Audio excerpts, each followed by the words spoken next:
ভগবান ভোগে নয়, ভক্তিতেই সন্তুষ্ট হয়। কিভাবে? তাহলে এখনই শুনে নিন ভগবান জগন্নাথ দেবের অপার লীলা মহিমার কথা। চলুন শুরু করা যাক।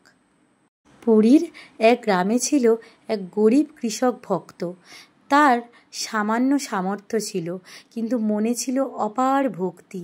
আর তার সেই ভক্তি নিয়েই সে ভগবান জগন্নাথ দেবের জন্য একদিন খিচুড়ি ভোগ রান্না করলেন এবং মনে মনে ভগবানের কাছে প্রার্থনা করলেন যেন ভগবান তার ভোগ এসে গ্রহণ করে। ভগবান জগন্নাথ দেব কিন্তু তার এই নিটল প্রার্থনা ও ভক্তি ফিরিয়ে দিতে পারেননি। তার পরদিন সকালে পুরীর মন্দিরে সবাই দেখতে পায় ভগবান জগন্নাথ দেবের মুখে খিচুড়ি লেগে আছে এবং তিনি পুরোহিতকে স্বপ্নে বলেন তিনি এমন খিচুড়ি প্রসাদ আজ গ্রহণ করেছে যা তা কোনোদিনও গ্রহণ করেননি। পাণ্ডা পুরোহিতরা একটু খোঁজ নিয়েই জানতে পারে এই ভক্তের কথা। তাহলে বন্ধুগণ, এই গল্পের মাধ্যমে আমরা কি জানতে পারি?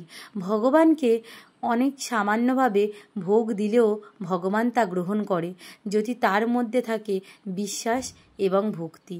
রাধে রাধে বন্ধুরা, আমার এই ভিডিওটি ভালো লাগলে অবশ্যই সাবস্ক্রাইব করে পাশে থাকবেন।